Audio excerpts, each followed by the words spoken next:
orden lo haré yo primero y va a concluir el doctor Cuyen. La verdad, señora Presidente, que... Presidenta. La verdad, señora Presidenta... Desde 1802 dice que está reconocido el término. Exactamente, está muy bien. Señora Presidenta y señores integrantes del tribunal,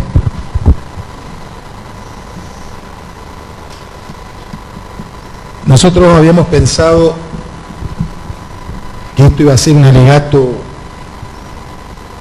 como tantos otros que nos han tocado, pero la verdad, esta causa nos ha superado a todos en extensión, en sorpresas, y nos toca con el doctor Cuyen sobre todo asumir la defensa de quien fuera hasta hace muy pocos días intendente de la ciudad de Paraná, y en mi caso particular de un amigo con quien nos frecuentamos desde la adolescencia y iniciamos juntos un camino de lo que se llama abrazar la militancia política allá en la década del 80, en 1980 yo, y él lo hizo en 1981. Por eso nosotros entendemos con el doctor Cuyen que, sin perjuicio que los tiempos apremian, nosotros queremos enmendarle la plana al tiempo y a todos aquellos que durante estos años han venido desprestigiando, mancillando, diría, torturando el honor de un intendente, de un concejal, de una funcionaria que además es policía de la provincia de Entre Ríos y de un agente de tránsito, y discúlpenme los colegas que aluda también a Bordeira, a Viola y a Pablo Hernández. Y para referirme a Sergio, me voy a tomar una licencia porque también en esta causa se ha pretendido, creo que no se ha logrado, pero se ha pretendido también juzgar a una actividad que no es una persona, y que la verdad que con el doctor Cuyen nos vimos ingratamente sorprendidos cuando acá se pretendió juzgar a la actividad política. Y después me voy a referir a lo que significan los acuerdos en política. Incluso voy a llegar a decir, desde el profundo afecto y respeto que tengo por todos los integrantes del Poder Judicial de la provincia de Entre Ríos y de esta justicia federal, porque a muchos los conozco porque hemos recorrido un camino juntos en un posgrado hace ya más de 25 años. Pero digo que también por los acuerdos políticos, cuando no había Consejo de la Magistratura, muchos llegaron a ser jueces y fueron grandes jueces, grandes juezas. Y eso era parte de los acuerdos políticos, porque cuando no había Consejo de la Magistratura a nivel nacional y en ninguna provincia, por acuerdo político, sobre todo del peronismo y el radicalismo de alguna fuerza provincial, muchos accedían al Poder Judicial. Insisto, muchos han sido muy buenos jueces, son excelentes jueces, y me consta, salvo la doctora Berros, que accedió por concurso, que el doctor López Arango, excelente juez, y la doctora Carnero, excelente juez. Y saben que no digo para congraciarme, porque no me caracteriza ni la simpatía, ni me caracteriza mucho menos la diplomacia. Pero quiero resignificar y poner en valor el tan o los tan bastardeados acuerdos políticos. Y no hay que temerle, los acuerdos políticos son acuerdos políticos. Y para referirme al caso de Sergio Fausto Barisco, yo quería, como prólogo de la parte del alegato que me corresponde, traer en esta instancia, salvando las distancias, cuando el gran Ricardo Rojas despidió los restos de Hipólito Yrigoyen. Y cuando decía, no se trata aquí de honores, sino de honor. Y terminaba o concluía diciendo, han estado estos 3 años mordiéndolo con saña para deshacerlo y aún no saben que mordían un bronce. Esta es la oración fúnebre en el sepelio de Yrigoyen de Ricardo Rojas, que la traigo a colación porque por primera vez en 31 años y chirola de ejercicio profesional me encuentro con que se ha denostado de una manera tan perversa, tan irrespetuosa a la actividad política, y porque también queremos tomarnos todo el tiempo que sea necesario para refutar con respeto, pero con severidad y contundencia, cada una de las argumentaciones que primero las compró a bulto cerrado el juez federal, por quien siento respeto como juez, como conocedor del derecho, pero que demuestra que al haber comprado a bulto cerrado lo que le vendieron los investigadores de la Policía Federal, me demuestra que ese hombre que conoce el derecho, como es el doctor Ríos, sin embargo, aún no ha probado la facultad más difícil y compleja.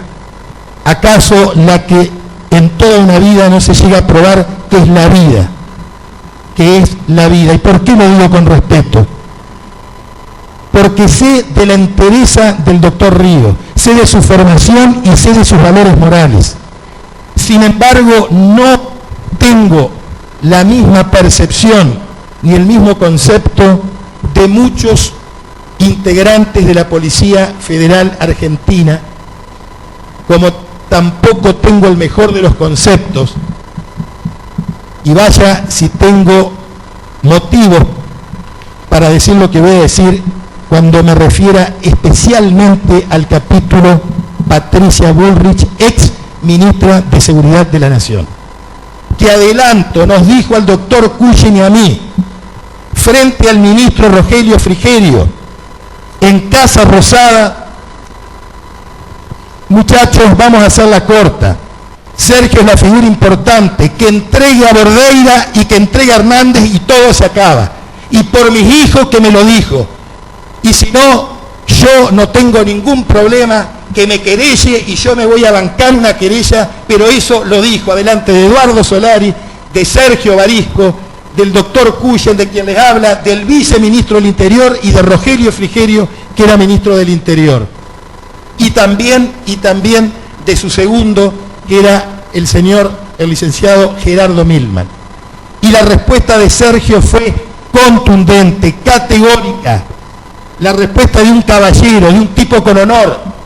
Le dijo: no entrego a nadie, pero mucho menos entregar a aquellos que nada hicieron, a quienes se les piden que reconozcan lo que no hicieron, para tapar el atrevimiento y la mentira que voy a demostrar, y que debiera ser denunciada quien fue hasta hace pocos días ministra de Seguridad, cuando muy suelta de cuerpo con Maximiliano Montenegro, dijo que ella recibió personalmente la denuncia de que una avioneta iba a venir a Paraná. Ella.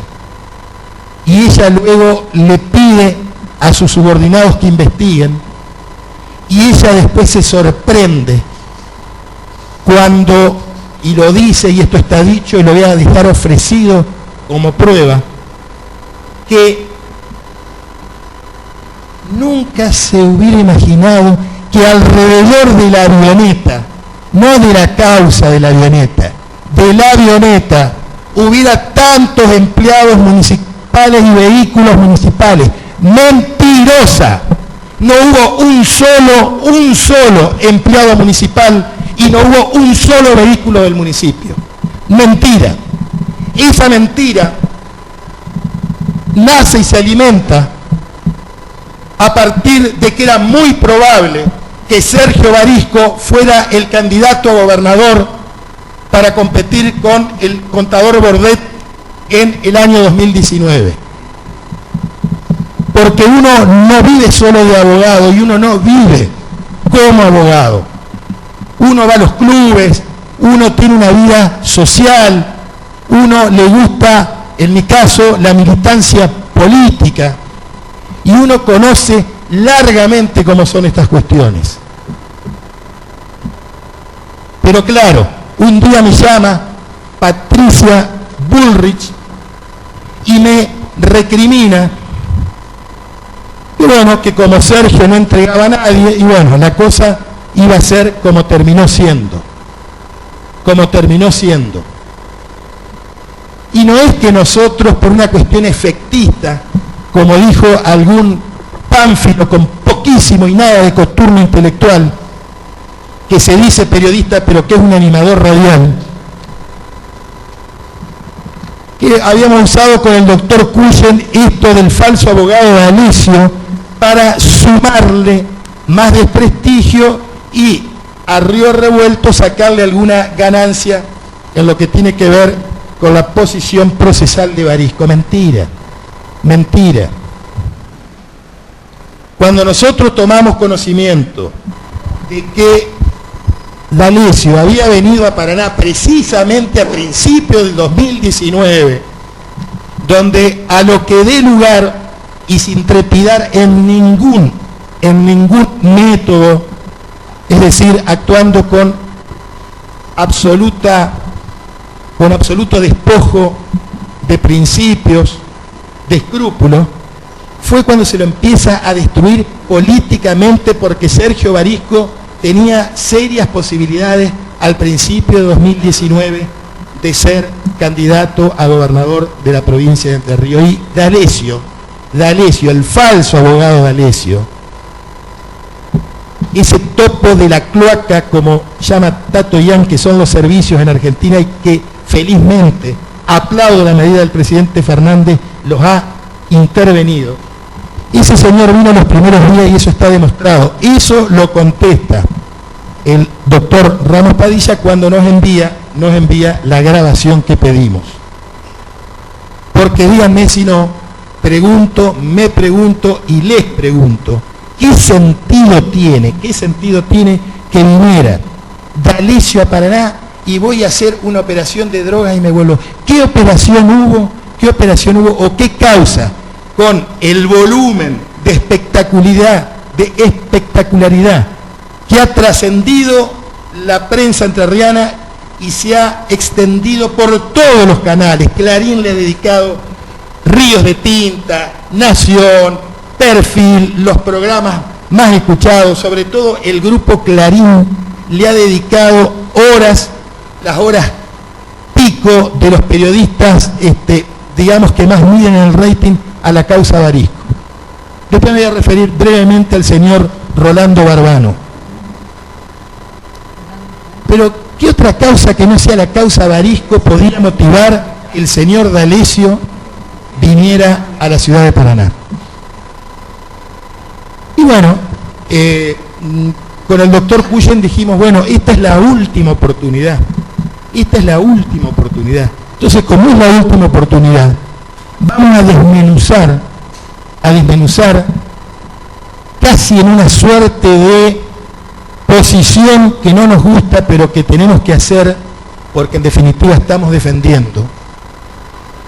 Vamos a tener que argumentar y hasta hacer valoraciones que debieron haberla hecho los integrantes del Ministerio Público Fiscal, como que hay cuestiones que no se investigaron, hay cuestiones que se tomaron muy sesgadamente, muy parcialmente y por eso muy arbitrariamente. No voy a desarrollar todo, no vamos a desarrollar todo porque sinceramente esto nos ocuparía varios días.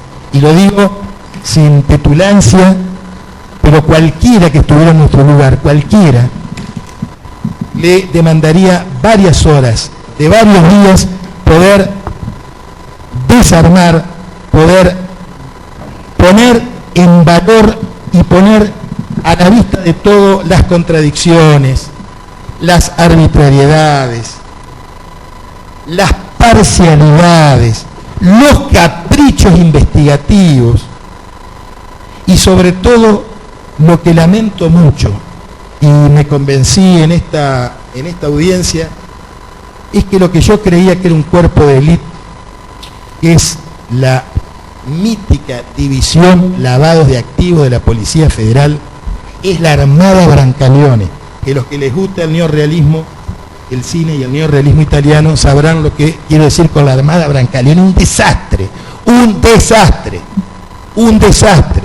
una arrogante y por lo pronto banal subjefa de la división,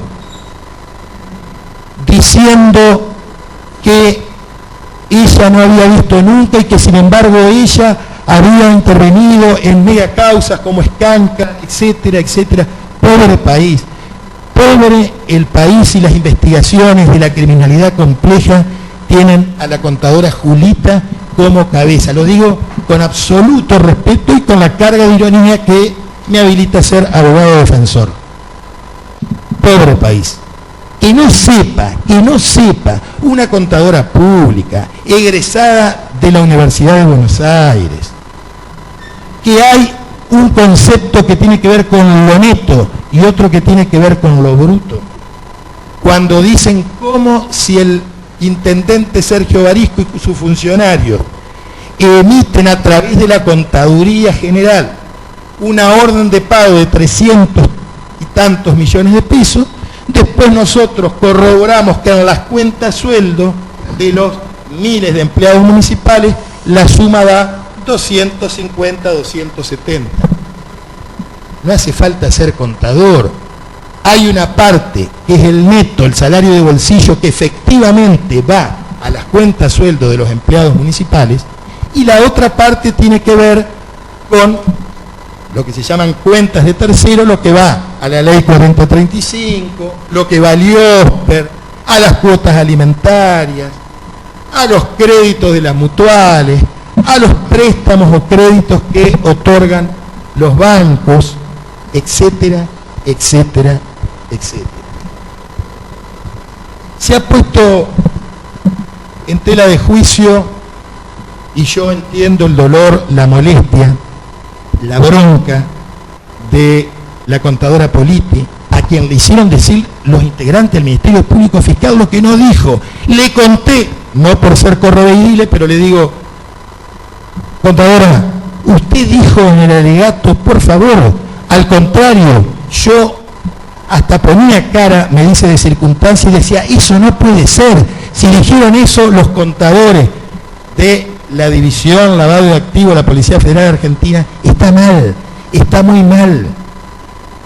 Pero también está mal, y esto me parece que sí tiene que ver con una deslealtad procesal, que no es la del doctor Fauce ni la del doctor Huyen adhiriendo. Y lo digo con mucho respeto, y muchos saben el cariño que le tengo a los fiscales, pero debo decirlo en mi rol defensivo, cuando en el alegato conclusivo dan por hecho en forma apodíctica, segura, tajante, y encima se otorgaban órdenes duplicadas. Por favor, lo explicaron hasta el empalagamiento. Fue una cosa ya empalagosa que nos dejó a todos saturados la cantidad de veces que Correa primero, que César Ferrari, que Cam de Suñé y que la contadora Politi lo explicaron. Es imposible hablar de duplicidad. En todo caso hay dos números que se repiten, pero que son de distintos puntos de emisión. Está el punto de emisión 32, está el punto de emisión 35, 32 licitación, 35 en forma directa, y está el punto creo que cuenta 29, que arranca a partir del 20.000, que se refiere a la grilla salarial. Son los 3 únicos puntos de emisión. Por supuesto que nunca va a coincidir el número de una orden de pago para sueldo, porque empiezan desde el 20.000. Pero sí van a coincidir un número 144 del punto de emisión 32 con el 144, pero del punto de emisión 35, por conceptos distintos. Entonces, seguir con la cantinela y utilizar la mecánica lamentable que ha utilizado el juez federal, lo que llamamos el arte, no muy bueno, malhadado, del lecho de Procusto. Me tuve que remitir a la mitología griega para poder explicar eso de que, bueno, la frazada la estiramos o la cortamos, es decir, metemos con fuerza en la cuestión. La cuestión era, no si entraba tanta droga a Paraná, que ya también me voy a referir, la cantidad de kilos y de oportunidades que se permitieron. La cantidad de kilos que permitieron que fueran a podrirle la cabeza a jóvenes, a ellas y a ellos, porque se los dejaba seguir delinquiendo, ¿Qué pasó si no? ¿Qué pasó si no el 30 de abril? ¿Por qué el 30 de abril el doctor Ríos dio la orden de intervención, la orden de allanamiento? Y esos kilos se fueron como panchos por su casa. Hasta ahora nadie ha explicado, quizá D'Alessio vino a explicar eso, pobre y no pudo.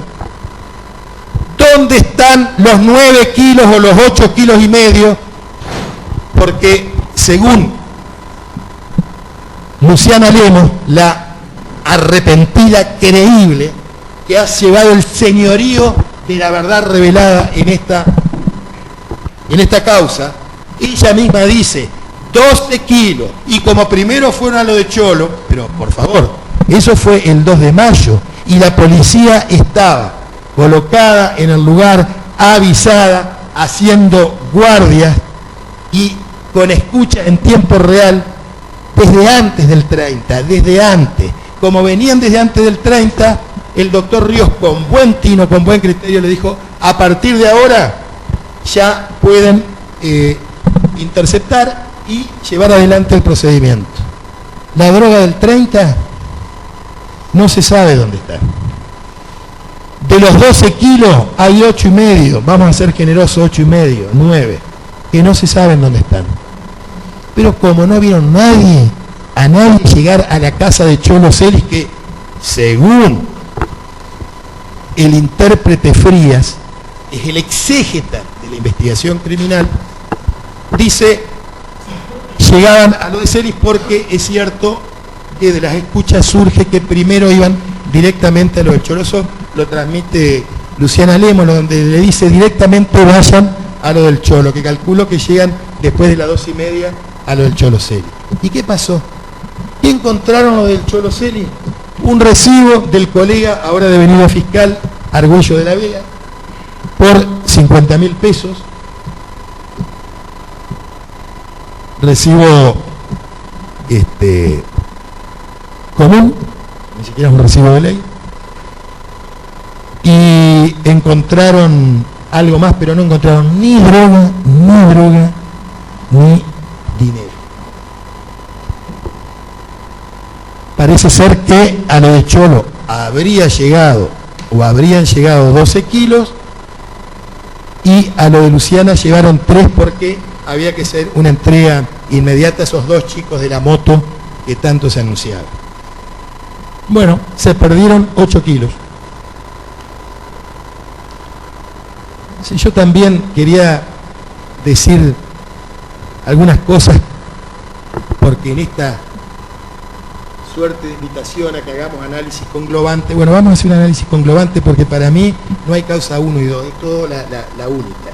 La única que ha llamado el periodismo, ya ahí empezó el mancillamiento, narcoavioneta y narcomunicipio.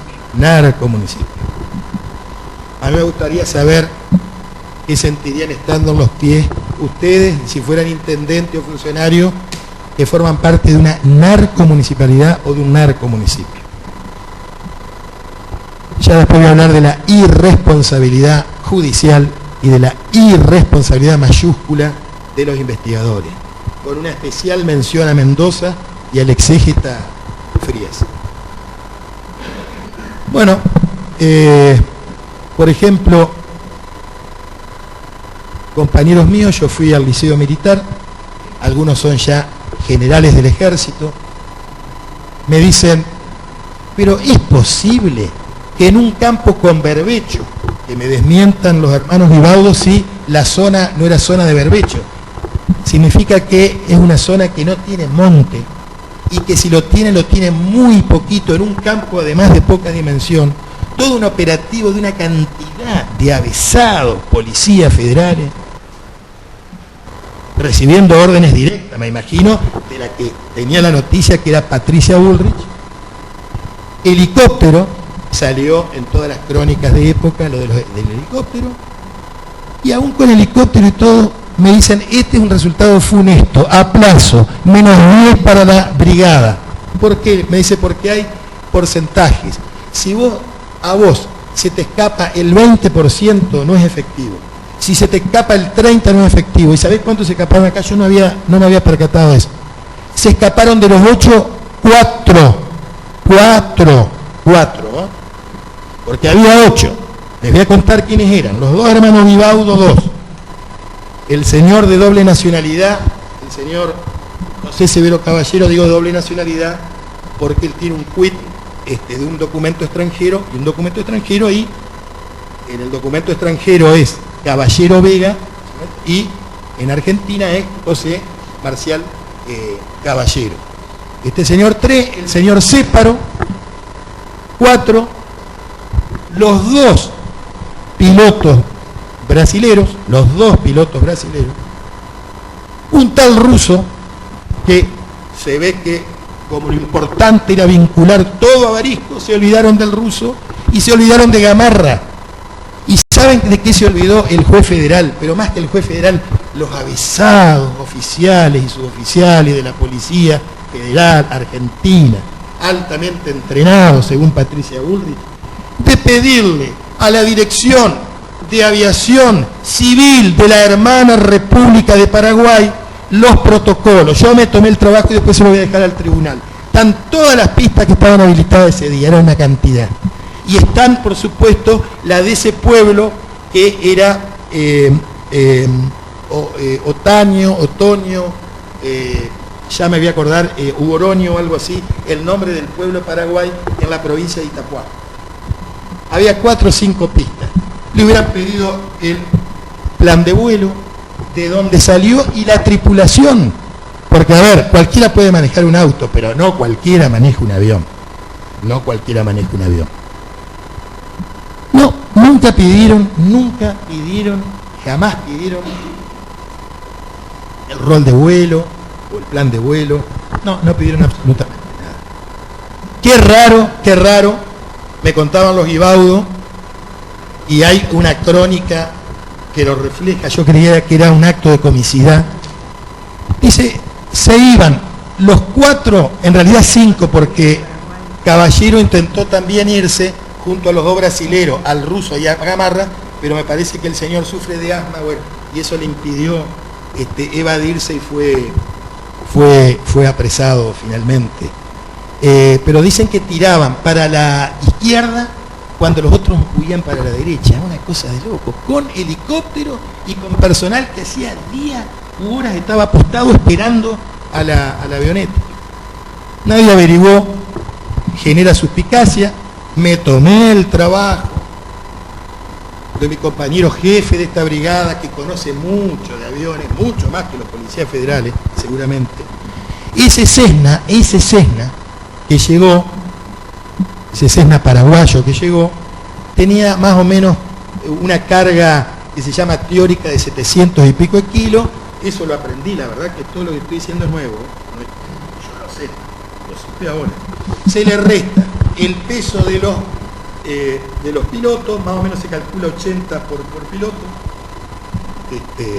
Pilotos medios, si fuéramos con el doctor Cuyen, largamente pasamos y le quitamos capacidad de carga al avión. Pero digo, bueno, 160 kilos menos y se pesa, se lleva a peso los litros. Se calcula que más o menos los 200 litros que cargaba el avión son aproximadamente 140 kilos. Entonces, 700 y pico hay que restarle los 160 de los dos pilotos y los 140 del peso de la nafta. Y me hacen un cálculo que además está corroborado por la búsqueda en internet, de 470 a 500 kilos. Y ahí se nos prendió una lamparita con el doctor Cuyen, porque acá Celis dijo muy espontáneamente, esperábamos más, la verdad que esperábamos más, pero no porque además esperaban más, porque normalmente la relación costo-beneficio, también lo leí de los informes del Cedronar, también lo leí de los autores que están especializados, que por supuesto que esto es un comercio ilícito, pero un comercio con cuanto a la cuestión de los costos-beneficios, la ecuación de costos tiene que cerrar. Y lo raro es que haya tenido, yo después voy a acercar el cálculo, todo lo que le digo se lo voy a acercar probatoriamente. Se ocupó el 65% de lo que en la aviación se llama capacidad de carga, 65% de la capacidad de carga. Cuando en realidad dicen los que trabajan para la ley y aquellos que andan peleados con la ley, los integrantes de la banda narco, que en realidad hay que traer al máximo de la capacidad de carga porque se corre muchas veces el riesgo de perderla de la nave, o se corre muchas veces el riesgo de que es una operación riesgosa y que por lo tanto uno dice, bueno, que lo llevo a todo de un viaje, porque hacer un segundo o un tercer viaje sería un doble o un triple riesgo, porque ustedes fíjense todo el tiempo que tuvieron buscando un campo primero, otro campo, creo que se buscaron 4, 5 o 6 campos, y por las inclemencias del tiempo o por otras razones que no vienen al caso, se transcurrieron una cantidad de meses hasta que pudo finalmente el avión ser interceptado. Y bueno, y uno dice, no averiguaron dónde están los kilos, que puede haber más kilos. Qué raro que se pudieron dos brasileros que aparte hablaban un portugués, lo refieren varios, incluso los que luego declaran como arrepentidos, me refiero al productor agropecuario Céparo y al señor José Marcial Caballero, que hablaban, decían policía, sí, hablaban portugués, un portugués cerrado. Entonces, qué raro que se les haya escapado con helicóptero, con motos, con camionetas, qué raro, realmente qué raro. Por supuesto que uno no puede traer seriamente un debate lo que dicen las mesas de café de las redacciones, pero la verdad que por ahí se abona la teoría de que los que se destacan como los mejores cuadros por su dedicación al trabajo y su honestidad, a veces no lo son tanto, y ya voy a explicar exactamente por qué.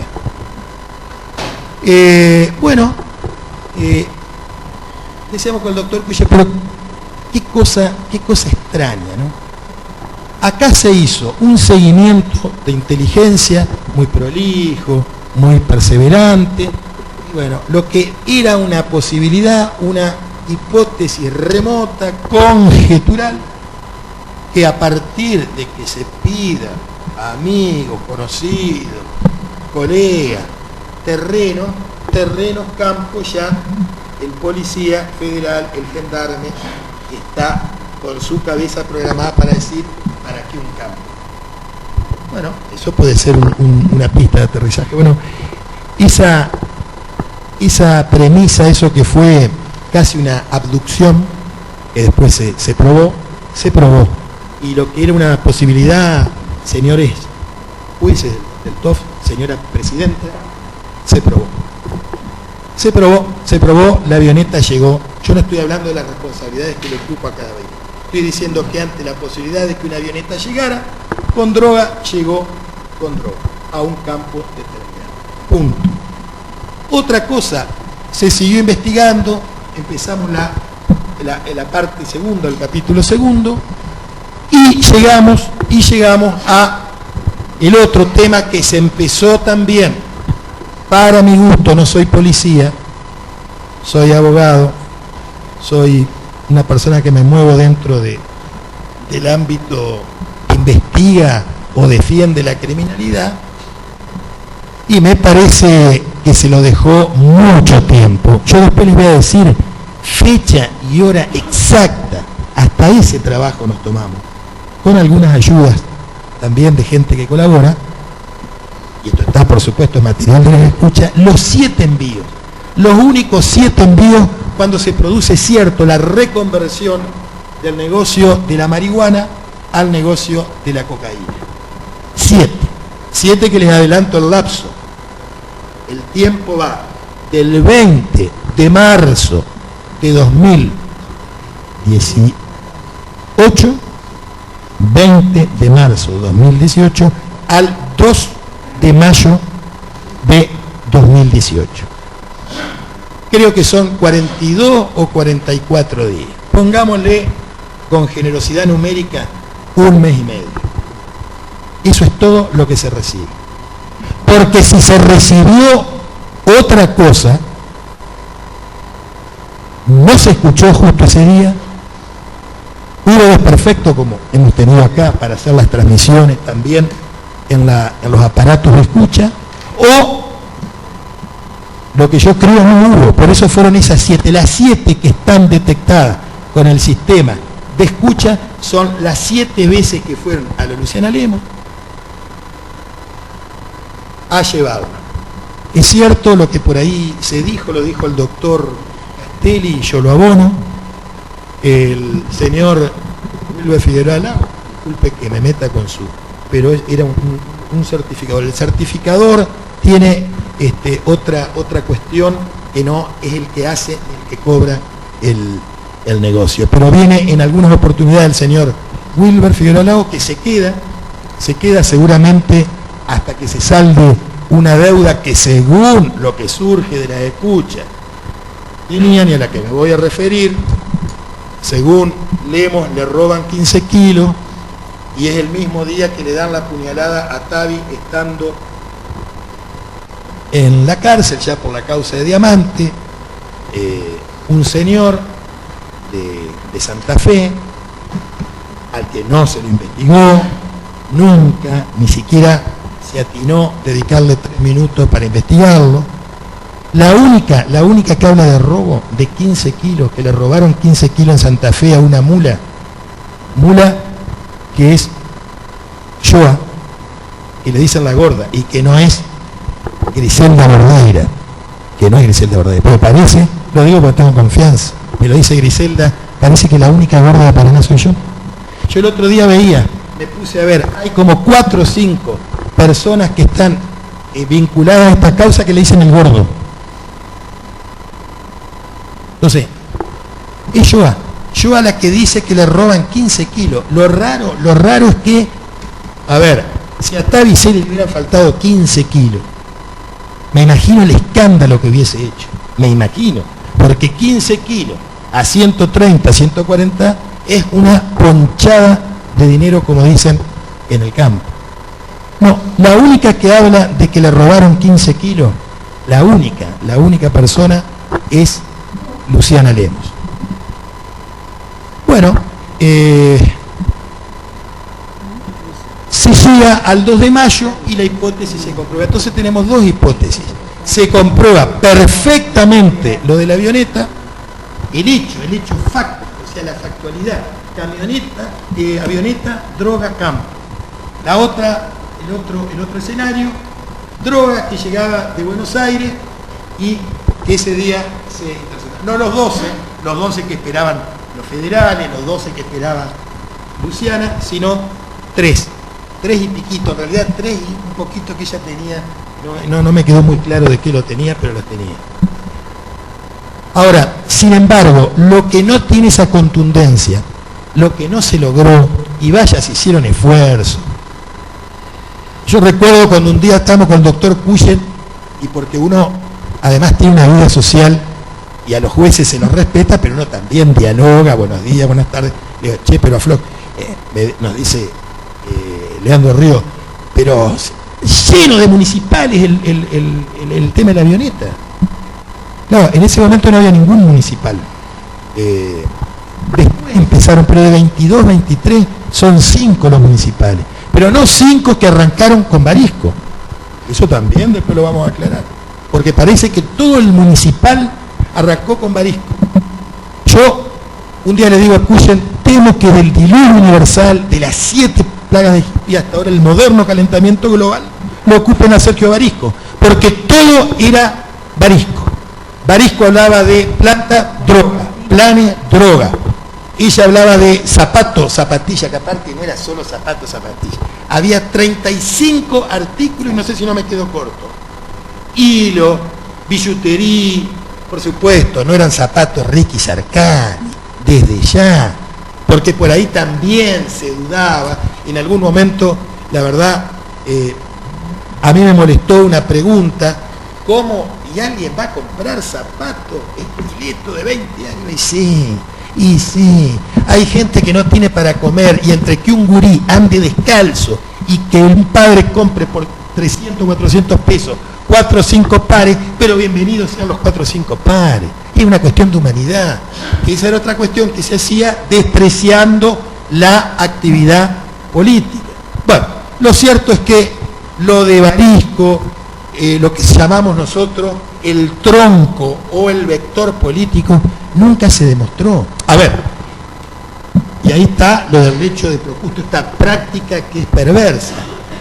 Lo llamó al principio como testigo a Hernández, a Bordeira y a Barisco, y determinó que hubo un acuerdo político, que no le gustaba porque estos señores algunos tenían algunas cuitas con la justicia, o habrían tenido, o podrían llegar a tener, pero quedó como acuerdo político. Después, como no le cerró el acuerdo político, en la versión 2, que arranca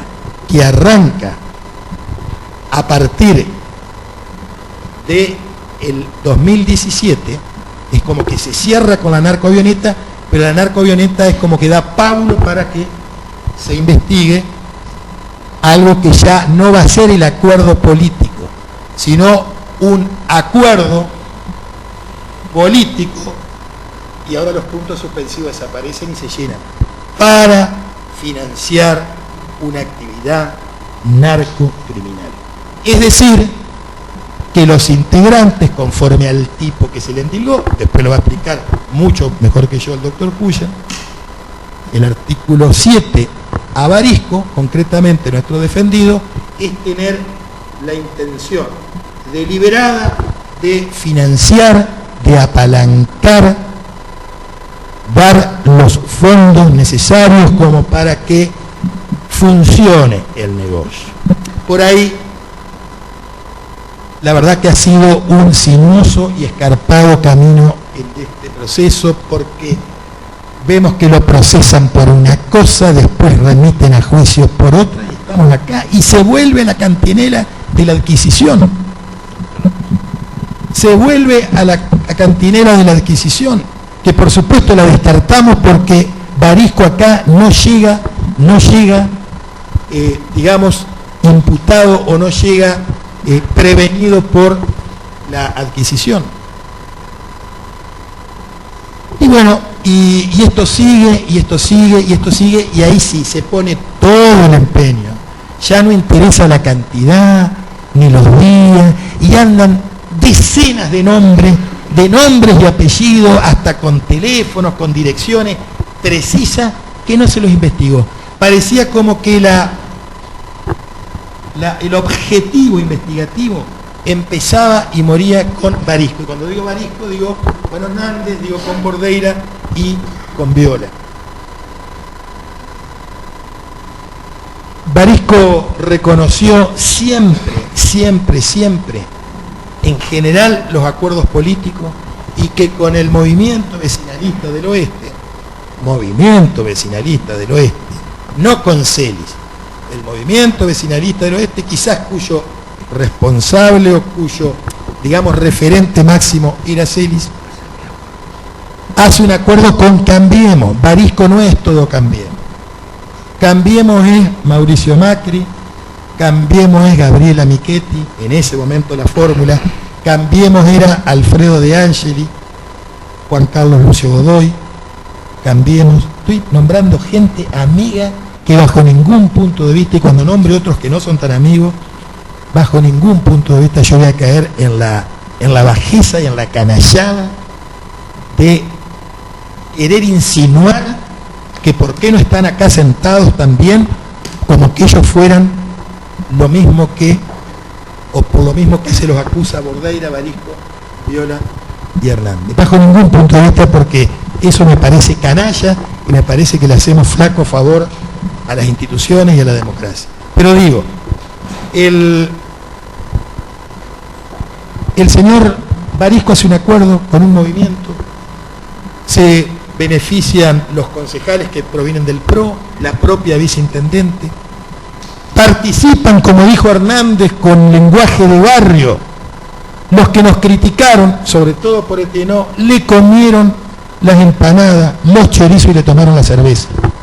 A Celi, al demonio Celi. Parece que no les cayó tan mal y ganaron las elecciones. Muchas veces, y esto yo apelo también porque sé que son personas que además de ser magistrados tienen vida social, y doy fe que una de las integrantes la conocí en plena actividad política, admirándola, por supuesto, porque quiero sacarle esa pátina de duda a los acuerdos políticos. No me voy a meter en algo que la doctora Berros maneja mejor que yo en su condición de politóloga además. Pero a partir del año 2001 hay un trabajo muy bueno de Roberto Gargarella, es un politólogo, colega y politólogo que respeto mucho, que habla precisamente de estos movimientos vecinales, partidos vecinales o movimientos vecinalistas. Se manejan con autonomía, son los más pragmáticos que se conoce sobre la faz de la tierra, porque son masomenistas, dice Roberto Gargalera.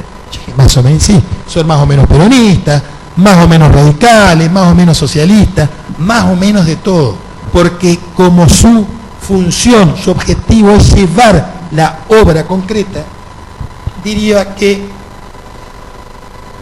desideologizan los medios porque lo que priorizan es el fin, que es llevarle cloaca al barrio, arreglar el techo de una sala de primeros auxilios que se llueve, o un jardín maternal que no tiene tizas ni borradores. Entonces, los grupos vecinales, como era el movimiento vecinalista del oeste, que dicho sea de paso, trasciende a Celis, porque también sería faltarle el respeto al vecinalismo creer que Celis es todo el vecinalismo. Hacen un acuerdo de ocasión con Cambiemos. Y por supuesto, pero eso está en la naturaleza humana, en la condición humana, como diría André Malraux, parte de la condición humana de aspirar, lo aspiracional, de pretender. Como pretende un empleado meritorio en la mesa de un juzgado federal, y lo he visto, han llegado a ser, prosecretarios, secretarios, fiscales auxiliares, en fin, defensores. Está mal, no, las aspiraciones son recontra humanas y está muy bien. Y Celi, me parece, yo no soy el abogado de Celi, pero voy a hacer una defensa humana de un costado humano de la vida de las personas, que es tener aspiraciones. Y quizá él veía que en la política podía encontrar un lado mejor de aquel lado en el que muchos años antes lo habían conocido. Y acá abre un paréntesis. Se llenaron la boca, juez federal, hasta el hartazgo en las piezas de procesamiento, por ejemplo. Patricia Bullrich. Y Sergio no sabía, ¿no? Mirá, Patricia, si Sergio se guiaba, que Sergio Silva le inventó la plana, como dicen los uruguayos, Sergio le dijo, traeme un certificado de buena conducta. ¿Y qué pasó? Daniel Andrés Taviseri le trajo un certificado de buena conducta expedido por la policía de la provincia de Entre Ríos. ¿Y qué tenía? Buena conducta. Y muchos de ustedes saben porque muchos de ustedes, o algunos de ustedes de los del tribunal, en algún momento dictaron el sobreseimiento, o por poca cantidad, o porque eran un desastre los procedimientos, pero conocen de lo que me refiero. Ergo, el señor Celi no tenía. Entonces, si tanto tenían contra Celi, el juez federal, dicho con respeto, el colega Silva en su momento, felizmente jubilado, también dicho con respeto, y los policías federales, ¿por qué no actuaron? ¿Por qué no actuaron? ¿Por qué no actuaron? ¿Por qué no actuaron? Díganme por qué no actuaron. Se hablaba del narco. Es decir, entonces, el Ministerio de Seguridad, la justicia, con los anabólicos, como dice Paenza, los anabólicos mediáticos, son esas perlitas que van tirando y van minando y van socavando y van erosionando. Y después vienen los infartos. Y después viene un loquito que, como todos dicen que el intendente es narco y que esta es una narco ciudad, le pega un sopapo y le destroza, le fractura la cadera al intendente. Le hubiera podido pasar a cualquiera. Lo escuché a Jorge Busti, muy bien. Lo escuché al contador Moine, muy bien. Lo escuché a alguien que nadie podrá decir que tenemos simpatía recíproca, que es Sergio Daniel Urbarri, muy bien, diciendo, ojo con esto, ojo con el martillo de las brujas, ojo con el martillo de las brujas, porque rompe acuerdos civilizatorios, rompe convivencia social. Entraba y prácticamente era escupido y todos podían hacerle al intendente lo que quería.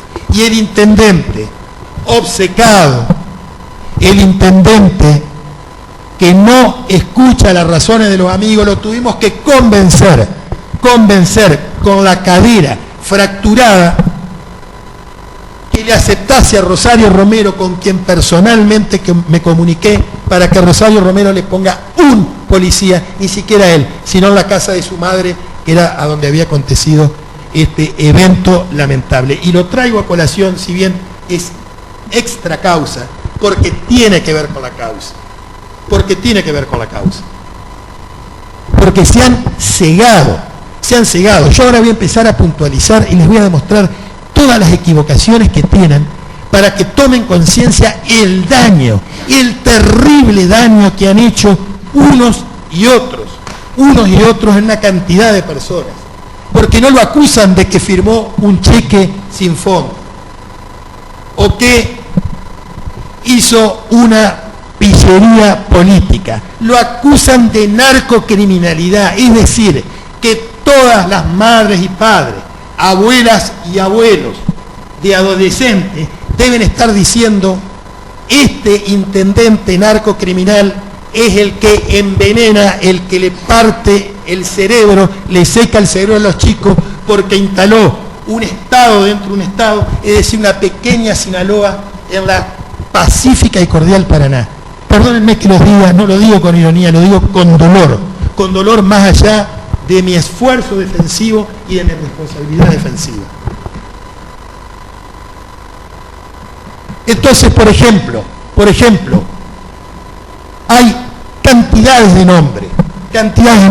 Nadia, Goró, un señor Sosa que estaba preso, un tal Brian, un tal Córdoba. Si ustedes encuentran una sola mención en la causa para ver quiénes son esas personas, ¿saben por qué? Porque ya estaba cumplido el objetivo. Íbamos a recibir el premio a la mejor investigación de los últimos 50 años, el mejor equipo de los últimos 50 años había logrado devastar una red de narcocriminales en la ciudad de Paraná. Y la verdad que es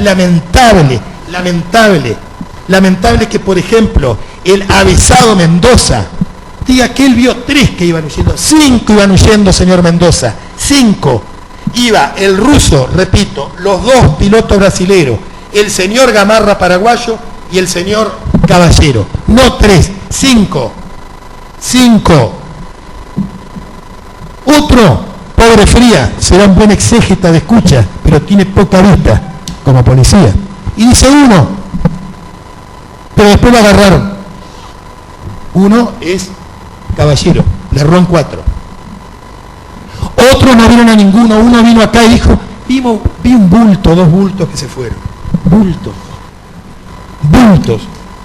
La verdad que me da vergüenza. ¿Saben por qué?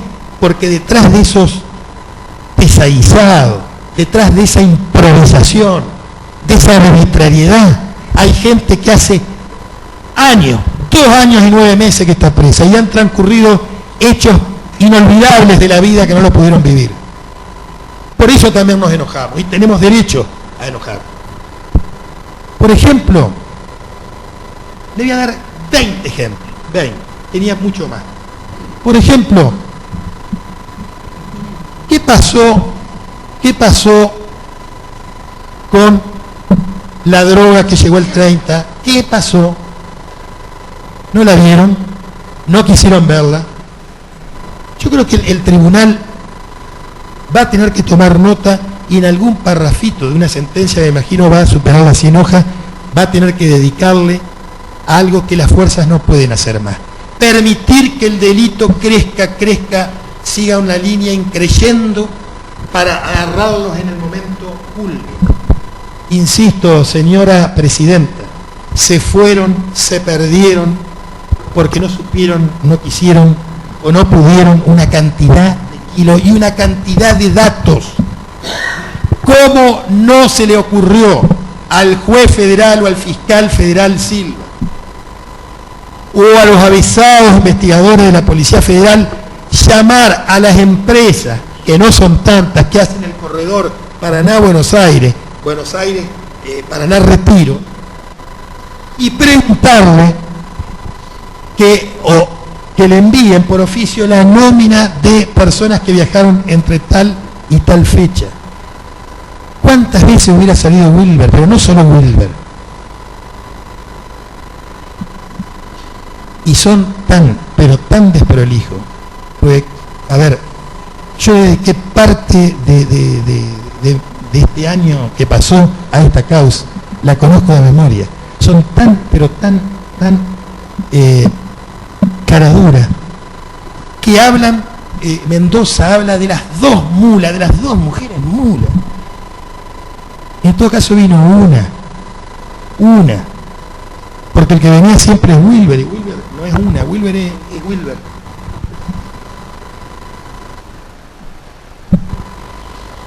Y hablan de 2 mulas mujeres, no, porque han copiado de otra causa, porque también a la Policía Federal se copia y se pega. Claro que es una responsabilidad, porque eso es como que uno distorsiona una estadística. Entonces eso, por supuesto, el juez federal yo lo entiendo. Por eso para mí el juez federal de buena fe compró a bulto cerrado mucho pescado podrido, pero mucho, que lo llevó a estas equivocaciones, a estos actos de intrínseca y violenta injusticia. Fíjense, le voy a decir, y esto está lo que nosotros con el doctor Cuyen llamamos periodo crítico, que va desde el 20 de marzo del 18 a el 2 de mayo del 18.